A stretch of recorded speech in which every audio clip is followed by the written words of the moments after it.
working? Playback doesn't begin shortly, try restarting your device. I got a notification on my phone that it started. Yeah. Something very meta about that. Hmm? There's something very meta about that. Oh, you probably do actually. About blowing in it or about it saying No, that? about it. Yeah, about the video Yeah. that we're on. That happens to popping us up on my phone. at church. We're sitting at church and about 5 minutes before the service it says, "The Rock is now live" on my phone. I'm like, Yeah. Okay, you're on. yeah, Yeah. so we're good? Remind me before we need to have a conversation about the Baptist church. Okay, it is 6 o'clock, and I would like to call to order this meeting of the Charter and Ordinance Committee of the Village of Holly. Let's stand for the pledge. I pledge allegiance to the flag of the United States of America and to the republic for which it stands, one nation, under God, indivisible, with liberty and justice for all. Thank you. Roll call, please. Delaney, Here. Kinnaman, Here. Powers. Here. Okay. Just to kind of go over the order of how this meeting is going to take place tonight. This is an initial meeting for gathering information so that we can begin a process of evaluating the direction that we would like to recommend to council for a ordinance on marijuana facilities within the village. And we have I have added public comment to this meeting. We normally do not do public comment in committee meetings. I felt that this one we would place that on the agenda to allow for anyone that would like to make comment on the process or their thoughts. This will probably be the only meeting of the committee that we do that with. And this meeting then will be presentation by both Jerry Walker and Jerry Narsh on the packet that we have at hand and the reasoning that they are bringing this request before us. And then we will leave with homework, this whole pack. And what we would like to then do is take time individually going through each of the samples that are here and on our own and pull out parts that we think might be beneficial to our process. And when we have our next meeting, we will bring our personal findings together and kind of formulate what we would like to then present to legal counsel for an official write-up. And then we will have another meeting after that where we will review what was written. If there are not significant changes made to that document that's brought back to us, then we would at that time decide if we are recommending it to council for vote. And if there are significant changes, then we will make those and have to do another review, which would make a fourth meeting of the committee before it goes to council. I do not see this going to council until at least the December meeting. If we go into a fourth meeting, it could be January's council agenda, just so that that's out there. I will say I was hoping that we would have had a few other people from the community that would have come to express thoughts on this, but we don't have. We have Mr. Cullis, and I didn't know if you would like to speak during public comment. You may come up.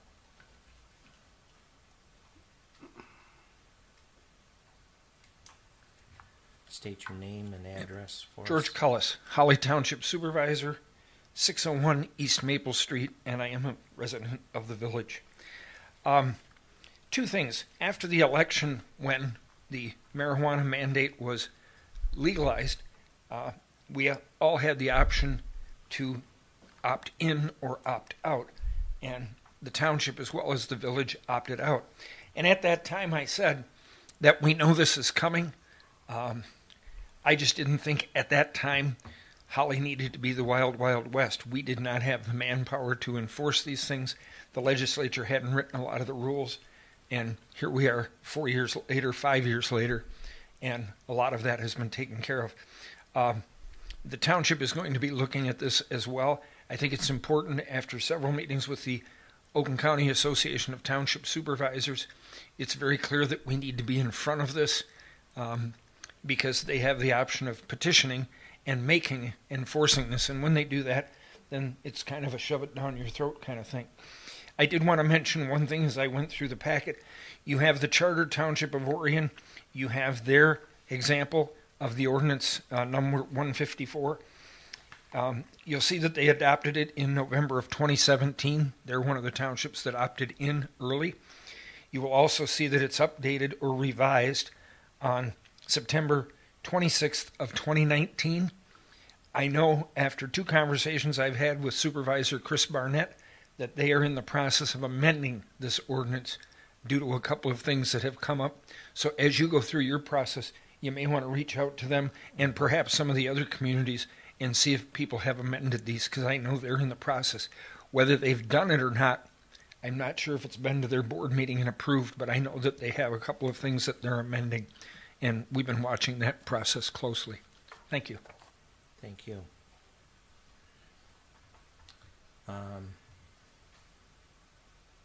Guess that's it for public comment. So, Mr. Walker, I am going to turn this over to you for presentation. Okay, thank you. So what you have before you, you have a group from 9 different municipalities of ordinances that are already in effect in those different municipalities. As I talked this issue over with Village Attorney Gildner, he said there really is no boilerplate ordinance for a community. He says as many communities as they have ordinances, that's how many different ones you'll probably find. And so each community kind of custom tailors that community's ordinance to themselves. And so that's something that this committee will have a chance to do. So I mean, I think this process that you're entering into is a good one. Just as a little back history of how we got here, and I explained this all in council, but for those that may not have heard it before that are viewing or will view the tape later, the village was approached back in late winter, early spring, by actually 2 different groups of consultants or operators of cannabis operations in other communities wanting to know what was going to happen in the village. Was this something that village council was willing to take a look at? And so staff, including Chief Narsh from the police department, Chief McGee from the fire department, Nick Clump from the DDA, Deborah Bigger from the clerk treasurer's office, and myself, and Jeremy Watson from our code enforcement and fire marshal division, met with one of these groups, the Damascus Consulting Group. And so the Damascus Consulting Group, they were right up front about what they would like to see. You know, they would like to see... You need the mic closer, he's saying. They would like to see some licensing approved in the village, and they stated that the village had been identified as an area, the Holly community had been identified as an area that they thought was ready, or the people that lived in the community wanted these type of licensing. And certainly not in any kind of threatening manner, but more of a business discussion that we were having with them. is, as they talk to us, one of the options, if the village council and the township board were not willing to move forward on this subject, that one of their options would be to do a petition drive and place it on the ballot. And so as we talked about the ramifications of that, we talked about why that would occur and what the end result would be. Well, the Damascus group, they have experience with this, and in another community, I don't want to say that they ran a petition drive, because I don't think they did, but they had some extensive knowledge of it, and it's a community pretty close to us. They ran such a petition drive, ultimately put the issue on the ballot, and it was overwhelmingly approved in that community. Now, one of the downsides to that type of process is when a group puts on a petition drive, they have the ability to actually attach an ordinance to the question of, do you want to allow cannabis licensing in your community? They can, as long as the verbiage is approved at a state and a county level, they can include lots of things to it. One thing that they did include in one of our neighboring communities was an actual ordinance which controlled the operations within that community. And I think what happened there was that community did not end up with as much regulation as they could have. And so, as Supervisor Cullis stated, I think it's advantageous for us to get out in front of this issue.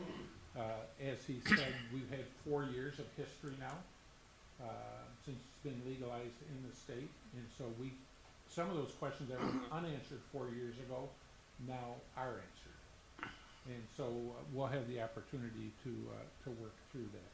So, getting back to why we're here tonight, we have for you sample ordinances from 9 different communities, and as I stated when I started out, they vary drastically. Some are just real basic, and some are very, very detailed.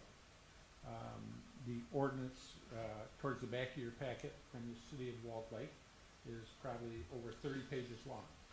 It's several ordinances tied together, all concerning marijuana. So lots of regulation there. There are some that are not. From a policing standpoint, we've talked with several communities, and it does not appear from a policing standpoint that that is an issue. And that, of course, that was one of our fears 4 years ago, that there would be a huge issue in the community. It does not appear that that is a huge issue. So if you have any specific questions, I know we're not going to go into a lot of discussion tonight because you haven't had a chance to look at these ordinances, but Chief Nurse is here, Jeremy Watson is here, or myself. If you have any specific questions for us, we'll be happy to answer them. Thank you. Anything at this point, probably for Mr. Walker? Questions that you might have? None. So far. Nothing so far? Okay. What I think I'm going to do then, we're just going to go ahead and let each, Jerry and Jeremy both give comment or thoughts of what you know or see.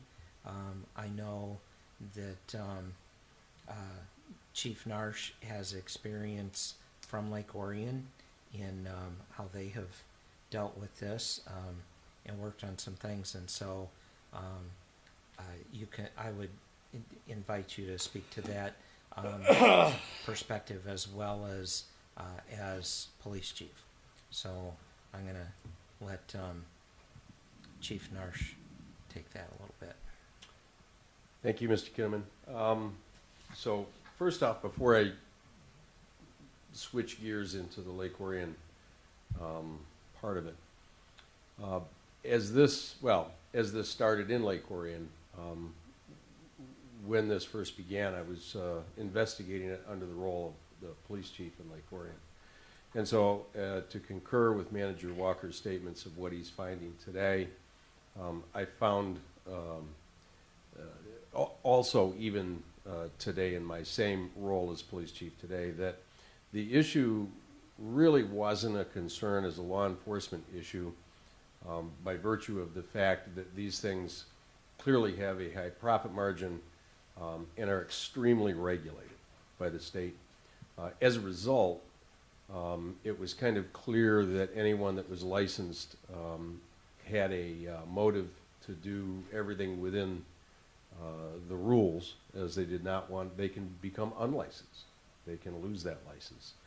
And so the level of scrutiny both on the manufacturing, the transport, and I'll really stick with those three, the manufacturing, transport, and provision centers.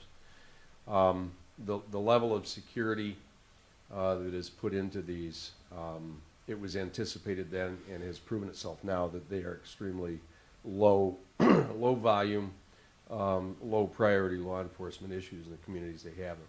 In fact, the number one crime that really exists in provision centers is internal, as a matter of theft or other internal issues, but they're not external from robberies and things. So these things have been constructed, modeled after other states that have had them successfully in place. So from a law enforcement perspective, I can comfortably state that I do not anticipate this being an issue whatsoever that would need increased policing specifically because of the licenses that would be granted in the Village of Holly.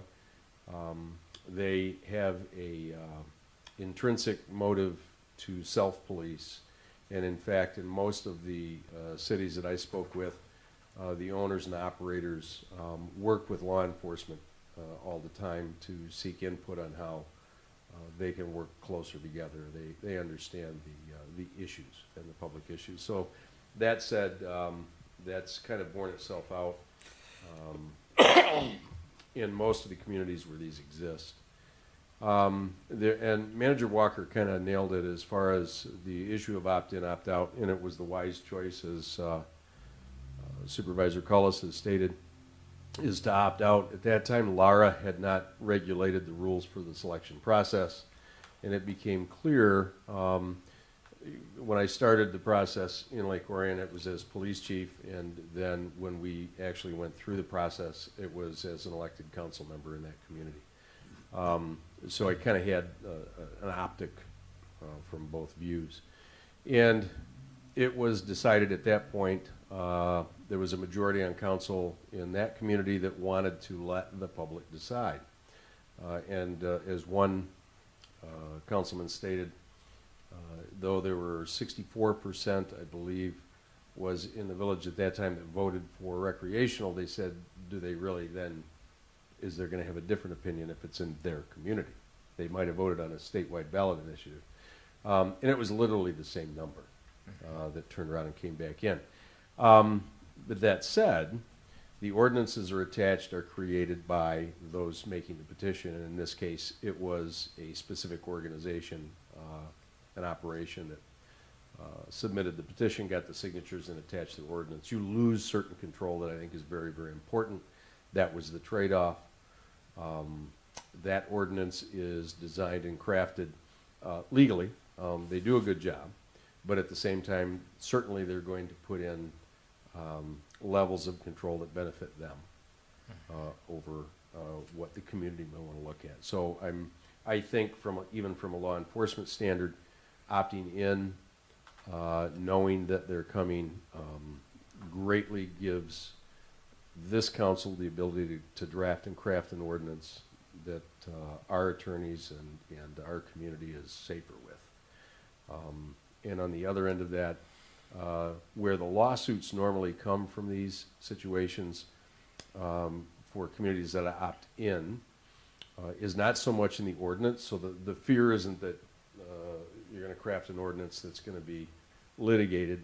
The application selection process is actually what's under scrutiny.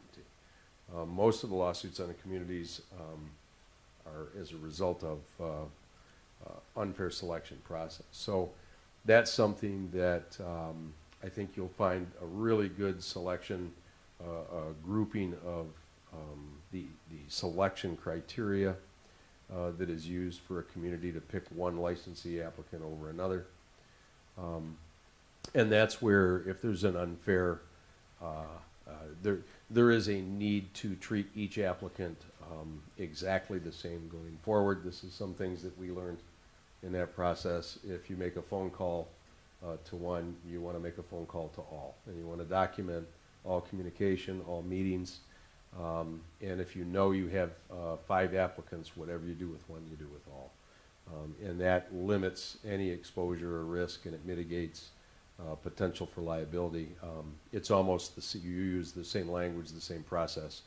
And in doing that, it mitigates risk, and I think assists the village in better understanding what each of these licensees are going to bring. There is the potential for, I think the word can be considered charitable plans or benefits back to the village. I think, and this will bear itself out with the attorneys, but I think council has to be very careful on what specifically is asked as opposed to what generally can be proposed as needs of the community. And then let those licensees promote what they would like to do as a benefit back to the community. But so in the other community, putting on my council hat, we've already had a selection process. Licensees have been granted license, applicants I should say have been granted license. They have their properties, and one is already a built facility, and they're in the process of rehabbing that facility to begin opening. But I'd be happy to answer any questions on that process. What sort of police action has been taken? Has there been more activity in the police department by way of traffic and so on in these communities that have decided to allow the cannabis? That isn't so much of an issue. It's a retail location, so think of it as any retail location. Right. And they kind of build out their parking based on their square footage. Some of the things that they do, they have the surveillance camera quality. I know we all joke about it when you go into a bank and you see a stick figure on the news and you can't make out. And then the Mars rover, you can see a grain of sand. They got Mars rover quality camera systems, and most of the people that come in know that. But they only allow so many people in the business at a time. There's certain regulated things, and most of the customers kind of learn that. And they also don't maintain product, a lot of these facilities, after hours. So you don't have a burglary incentive, although they're kind of Fort Knox-ish the way most of these are built. But they will have product during the sales hours, but then after hours they safe and secure transport that back to the manufacturing facility where it's held, and so you don't have product overnight in an empty store. Not a lot of traffic issues, and again, they can only handle enough customers at a time. So it seems to be regulating itself. I was thinking more in terms of the cannabis use and drivers on the road. We know that when there's more availability, it's going to be used more, of course. And we're going to make it so there's more availability. What worries me a little bit is these people are getting on the road, driving, just like alcohol. They shouldn't do it, but they do it. So I think maybe the difference is, though, in the case of alcohol, somebody goes to a local establishment, they consume the alcohol on the premise, then they get in their car and drive. So if provisioning centers are permitted in the village and licensed, the client will go to that provisioning center, they'll buy whatever product they want to buy, but they're not going to consume it on site. They're going to take it and go elsewhere, presumably to their home. They may not always go to their home, but I think the largest majority will. Or they're going to go to another place. They're not going to consume it and then be driving, per se, in the same way that they would with alcohol consumption.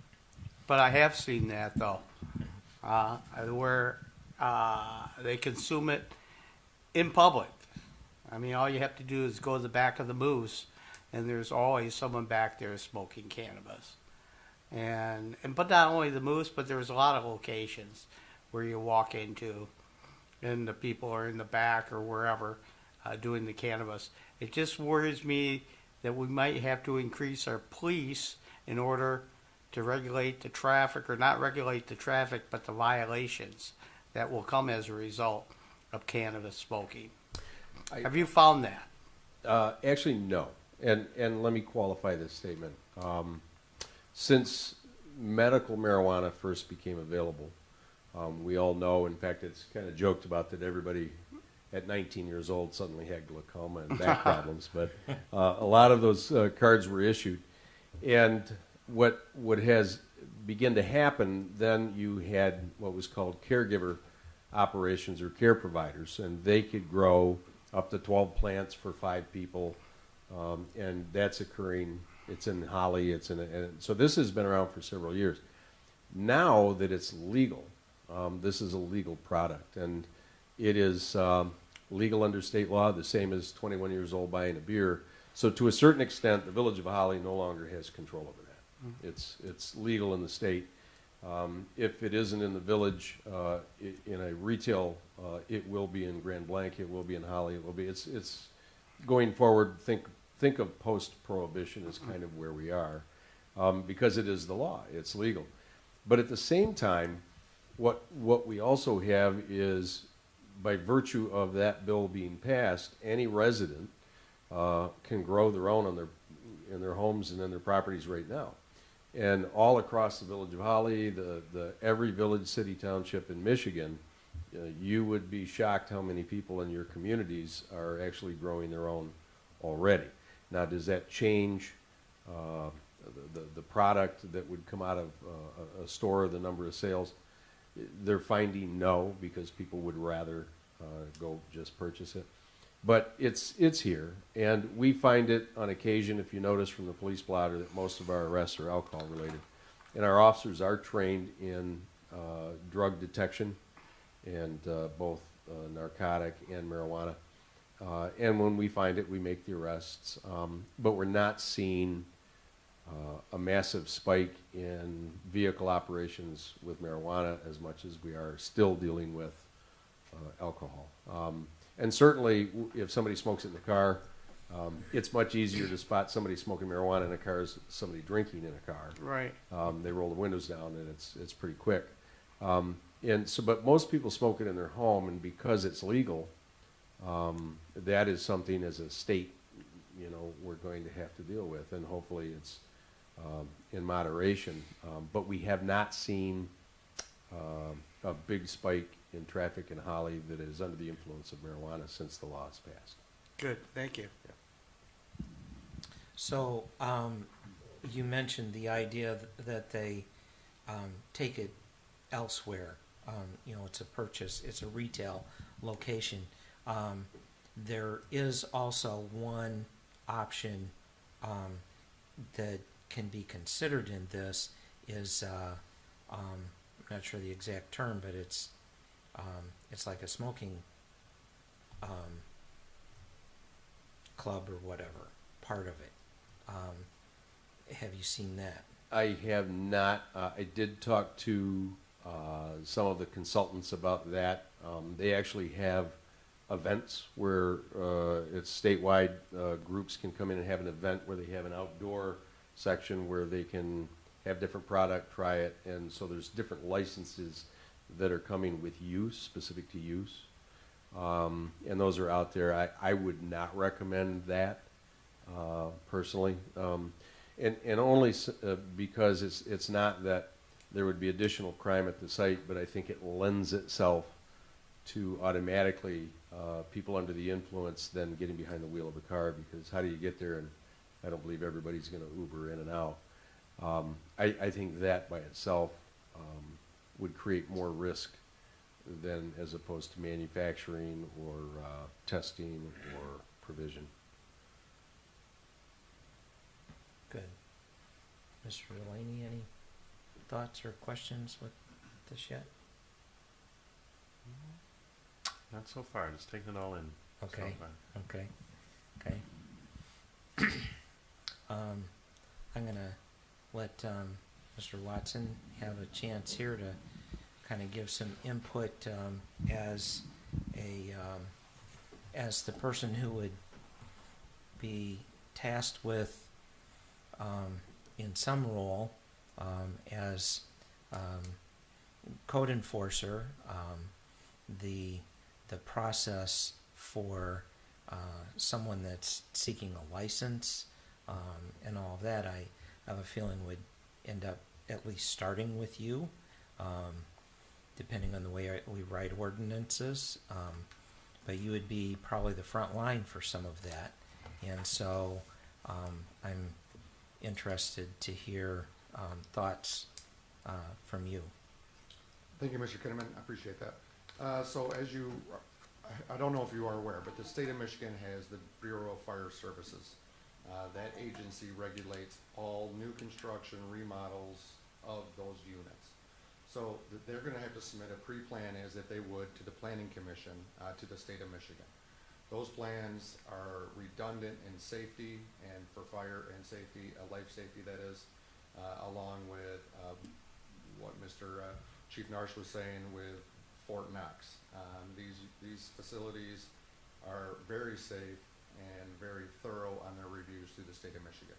So for us, as local inspectors, we do not have jurisdiction in those buildings on that level. The state will send their own inspectors in. They will be doing a good majority of those inspections. If you do create, when you do create the ordinance, if you put in there that the AHJ, the authority having jurisdiction, such as Chief Narsh and myself, McGee, would be able to go in and do routine inspections, that is an option as well, on top of the state already. Just puts another, not only does it put redundancy in that inspections, but it also gets our staff in the buildings and aware of what's going on and how they're doing it for our training purposes. If we're the ones that are going to respond, it's not going to be the state of Michigan. So I think that's very important when you're creating this ordinance is give us, as the authority having jurisdiction, some sort of access, whether it's biannual, annual, to at least get in there and become familiar with the building, maybe do training exercises. You know, if they are manufacturing the oils, and I'm not super savvy with the terminology, I apologize. There are processes where they use butane chemicals, where there's a high fire risk, vapor, inhalation risks. But they have to do those in rooms that are designed for that, which would also go through that plan review. So just things to think about. Also, we would also create a Knox box so that even though it is Fort Knox to the public, Chief Narsh and the fire department would have access to a box on the side of the building which would have the key in it, as you will see with a lot of our new construction buildings out there now. So those are some of the options I think that we should look at moving forward with the creation of the ordinance. Good, very nice. Any questions for Jeremy? So if I can say, just as I think you're closing out, at least Sure. from now the staff perspective. So I find myself, and I think Chief Narsh does also, in kind of unique position as law enforcement officers. So in my 30 plus years that I spent in uniform as a police officer, and Chief Narsh pushing on 40, a little bit older. But you know, we spent a good majority or portion of our career in enforcement of illegal substances, in which marijuana was one of those. And so we made lots of arrests, justifiably, during that period of time. The culture has changed in the society in which we live. The science has changed, and I think there's a greater reckoning of some of the benefits. There are definitely drawbacks, for sure, of some of the benefits, but we find ourselves in this position. And so from a staff perspective, we're not here to advocate on one side or the other. We're here just to assist during the evaluation process. But as your officials, enforcement officials, whether it's the fire department, the building department, the police department, or the manager's office, really the greatest opportunity that we have here, if the council decides to move forward, is we have the opportunity to invoke some local control. And that's what Jeremy was talking about as far as the authority having jurisdiction, having some additional inspection routes. I can almost guarantee you that if this question were to go to a ballot question and somebody other than the authority having jurisdiction created the ordinance, you're not gonna have the amount of local control that you could have. And I don't mean local control to the aspect where you'll be handcuffing anybody that's an investor or a business operator from being able to run a successful business, but you'll be eliminating perhaps, or have the opportunity to have some of the local control eliminated for the safety aspects. The safety aspects for the residents and the business owners in the community, but also the safety aspects when our police officers and firefighters and building officials have to enter into these businesses for other opportunities. And so for me purely, I mean, in the end, there'll be a little revenue on the end for the village. I mean, there's no question about it. I mean, it's not gonna be life-changing for the village, but any little bit of revenue does help. But for me, it's that regulation, this health and safety aspect for the community and for our staff, which is most important. Good. I don't know if you would like Mr. Walker to just give a highlight or anything from each of the sample ordinances that are here, each of the communities. I don't know if there's something particular about why that one was selected. What about the community? What about any of those ordinances? You know, you've made a few comments about some communities that have very simple ordinances, some that have very elaborate. Some communities are similar to ours, some may not be. And if you'd like to speak to any of that, kind of as we shift to just talking about how we're going to approach these. Sure. Well, so I would prefer not to go into detail because truthfully, I haven't had the opportunity to do a deep dive on any of these. But I think if you look at communities that are like the village of Holly, I think if you look at the city of Walled Lake, which has a population of just over 7,000 residents, 2.8 square miles, that matches up with the village very well. I think if you look at Lake Orion, that one matches up pretty well. I think if you look at the city of Berkeley, even though they're a little larger, they match up pretty well. Now, as you read through the Lake Orion ordinance, I think it's interesting because as Chief Narsh noted, the Lake Orion ordinance was one that was put on the ballot by those that submitted the petition and got the ballot language. And I mean, not to be critical, it's just the way it is. I don't think that that is as stringent as what I personally would like to see it. I think Walled Lakes is very detailed and very stringent, and maybe when you look at that, you know what, you might say, well, we don't really need to go to that length. Because some of the ordinances that you have are 4 pages in front of you, and some are 30 plus. You know, so when you go through, and so, you know, I mean, you can't really write every type of scenario down in an ordinance, and so, Right. yeah, as you go through. But I think definitely, you know, what we want to look at, and all the ordinances are pretty consistent with that, is you want to determine what is the separation that you want from churches, schools, preschools, residential areas. You'll be want to do that for the provisioning centers. I think some of the other uses, the testing, the packaging, you know, those really are, as Chief Narsh said, commercial operations. They really could go anywhere that any other commercial type operation could go in the village. And then the growth, if that is one license that's approved. You know what, we have that currently. We say agricultural operations can occur in industrial districts. And so we have that. We don't have a true ag zoning district because of the size of the village. The township does, of course, but we do not. And so I would say, you know, we have that covered already in the industrial. But I'd be more than happy myself and staff to sit down and go over each of the 9 of these and really highlight for the next meeting. And then you'll have that same opportunity to do that. And then, you know, I think you can say, this is one we like, or maybe these 2 we like, and let's see what really fits the Village of Holly.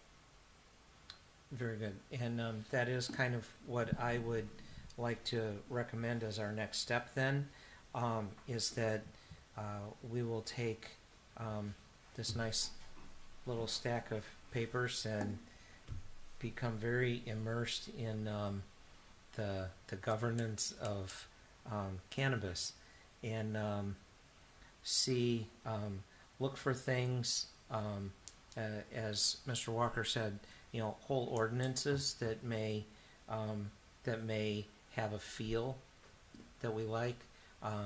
Also look in each ordinance for maybe specific parts or specific wording that may vary from another one, that you might like the wording better of something.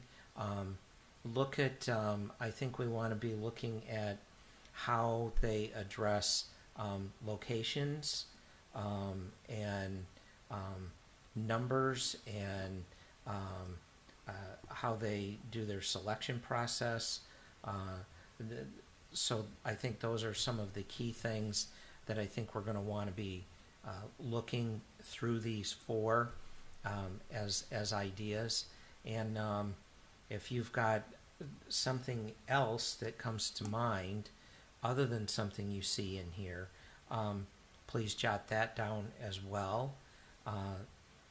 I would say expect the next meeting to be a little bit longer than this one, because we're going to really spend a lot of time talking about individual parts and ideas, and take languages that we are going to then recommend to legal counsel to actually give us something that we can then review for ourselves. So does anybody have anything else you'd like to comment, or thoughts as we move to the next No. phase in this? No. Really feel good with this? Okay. Any last comments on anyone there? None. Are you going to select a date tonight? Yeah, that'd be a good I think we should, if we can.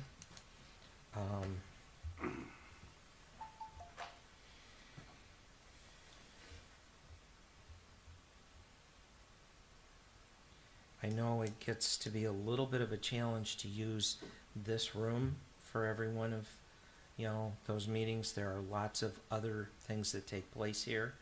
So if we can work that, that's fine. Okay. If we cannot, then we do have other options over in the village portion of the building. So that doesn't have to be the full thing there. Just know that if we go to other locations, the ability to live stream does not exist. This location is our live stream option. So I don't know.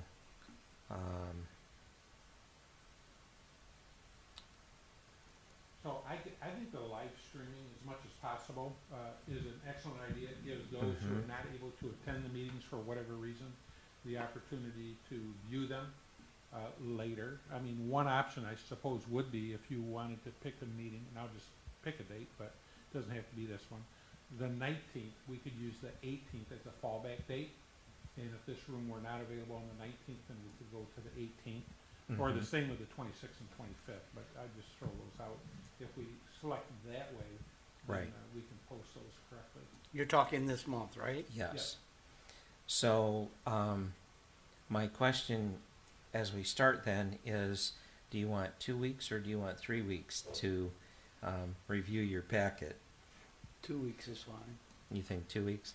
Yeah, You're the retired one though. Yeah. Some of us have a Still little work, more, huh? a little more on our plate, and so I would be fine with the 19th. you would be fine with the 19th. I think Okay. sooner the better is the only thing. I know we Okay. have to review it and make sure we have Right. everything covered, but I still think the sooner we can move along on this thing, I think the better off we are. Correct. Yes. Yeah. Okay, so if we feel like the 19th, and alternative date would be the 18th. Looking on my calendar that has most meetings, I do not see anything that I know of that's scheduled for here. So that could be a good possibility, but I'll leave that up to Mr. Walker to secure that for us. Certainly.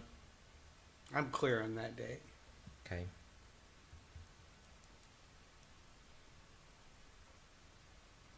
Are you clear on that day, Ryan? Mhm. Okay, good. So do you like the 6 o'clock or, Yeah. Yeah. okay, works fine for me, especially considering the next one may be a little bit longer meeting.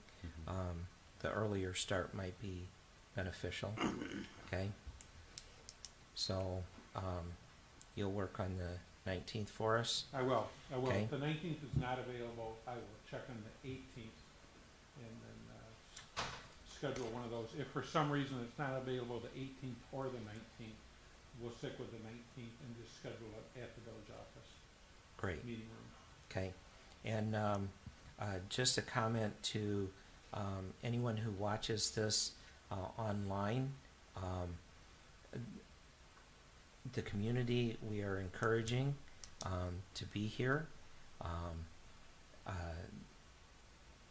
If it seems like there is a large interest at another meeting to give input, I would consider that, but just remember that's not customary in committee meetings, but I would certainly welcome an audience